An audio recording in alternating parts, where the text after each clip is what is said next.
কুমিল্লা ৪ আসনে প্রার্থিতা ফিরে পেতে বিএনপির প্রার্থী মঞ্জুরুল আহসান মুন্সির করা লিভ টু আপিল খারিজ করে দিয়েছেন আপিল বিভাগ।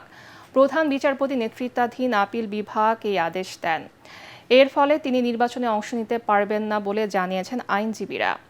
ঋণ খেলাপির অভিযোগে জাতীয় নাগরিক পার্টির প্রার্থী হাসনাত আবদুল্লাহর আবেদনে মঞ্জুরুল আহসান মুন্সির মনোনয়নপত্র বাতিল করে নির্বাচন কমিশন। ইসির ওই সিদ্ধান্তের বিরুদ্ধে করা রিট গত ২১ জানুয়ারি খারিজ করেন হাইকোর্ট। এদিকে কুমিল্লা ১০ আসনে প্রার্থিতা ফিরে পেতে বিএনপির প্রার্থী আব্দুল গফুর ভূঁইয়ার করা লিভ টু আপিলও খারিজ করে দিয়েছে আপিল বিভাগ। এর ফলে তার নির্বাচনে অংশ নেয়ার আর কোনো সুযোগ রইল না।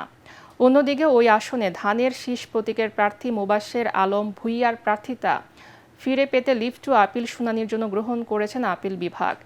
একই সাথে তিনি নির্বাচনে অংশ নিতে পারবেন বলে আদেশে বলা হয়েছে।